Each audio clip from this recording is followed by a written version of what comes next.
First, to the latest coming in from Hong Kong, where protests are expected to take place during a World Cup qualifying game.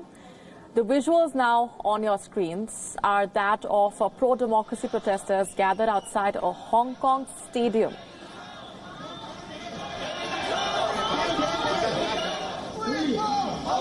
This is being seen as a fresh escalation in tensions on the ground as Hong Kong marked the 14th straight weekend of demonstrations.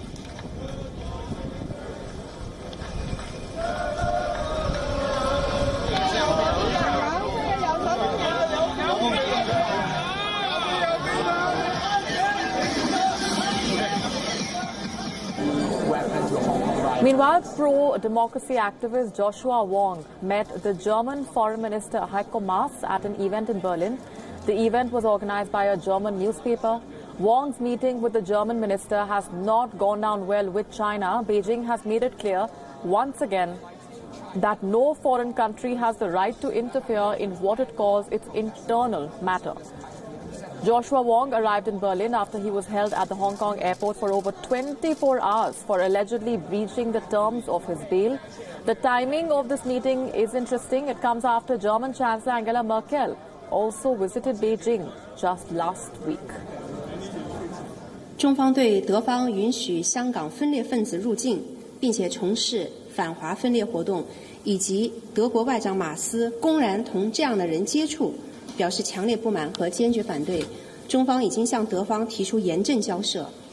我要再次强调，香港事务纯属中国内政，任何外国政府、组织和个人都无权干预。任何挟洋自重、分裂国家的言行和图谋，都注定要失败。德国总理默克尔上周访华期间明确表示支持“一国两制”，反对暴力。我们不禁要问：德方此时允许黄之锋到德国活动，并且同马斯外长接触。 Meanwhile, Hong Kong's chief executive Carrie Lam has warned the United States against interfering in its affairs.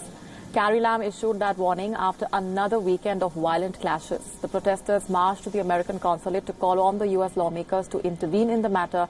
The police fired tear gas to disperse protesters. Last week, Lam withdrew a controversial extradition bill that triggered the protests, but her gesture failed to appease the demonstrators, who have been calling the withdrawal too little, too late.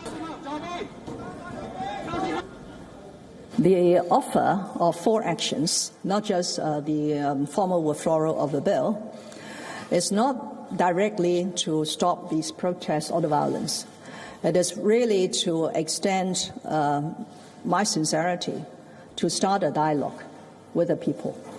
So, in our view, violence should be stopped for the benefit of Hong Kong. But going forward to mend the rift in society and to bring back peace, then we are very willing to engage people directly in a dialogue.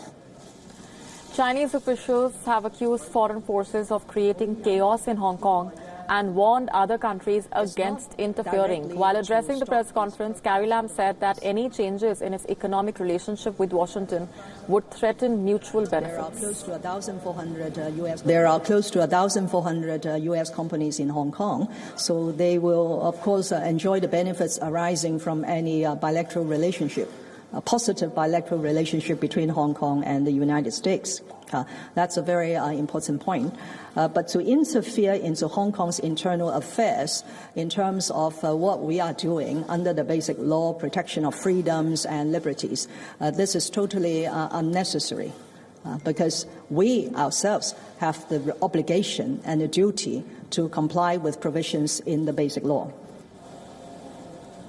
While some American politicians have expressed support for the goals that have been expressed by the protesters, U.S. President Donald Trump's government has maintained a more hands-off approach while it fights a trade war with China. Trump has called for a peaceful resolution to the political crisis and urged Beijing not to engage in a violent crackdown.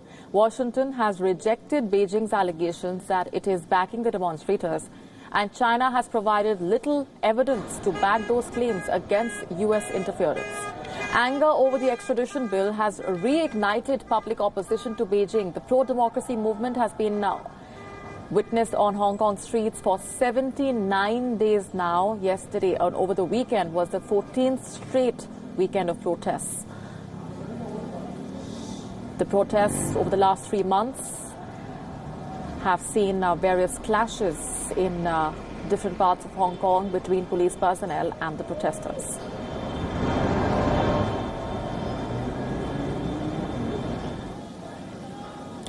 And our correspondent Patrick Fok has been getting us the very latest from Hong Kong. Patrick, I have to ask you first to take us through the scenes that are being witnessed at the Hong Kong Stadium. Do we see that as a fresh escalation in tensions on the ground?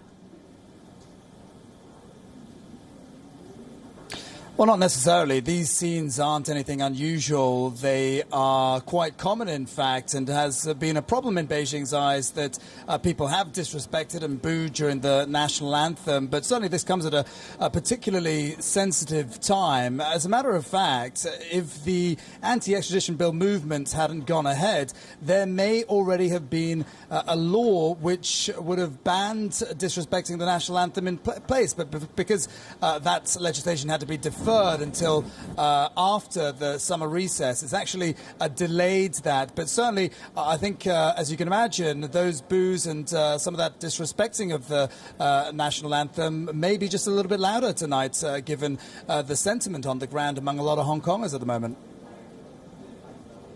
Right, and another warning coming in from China, asking other countries to not interfere. This time that warning is issued against Germany.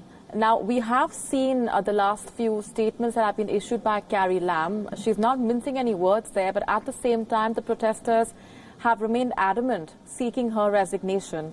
So her seeking a dialogue with the protesters certainly has not yielded the results that the administration has been hoping.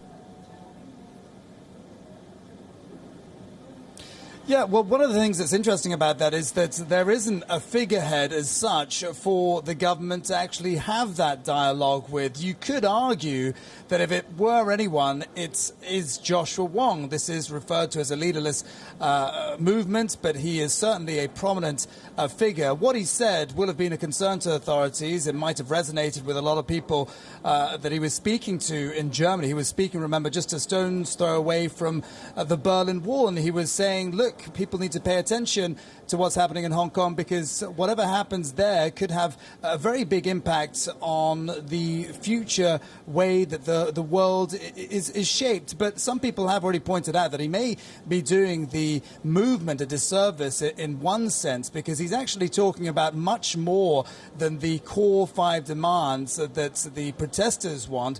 He's also talking about getting the world to join hands and resist, quote, the autocratic Chinese regime. So some people will be thinking that he needs to be very careful with the message that he's sending because the two things are really very different and need to be distinguished.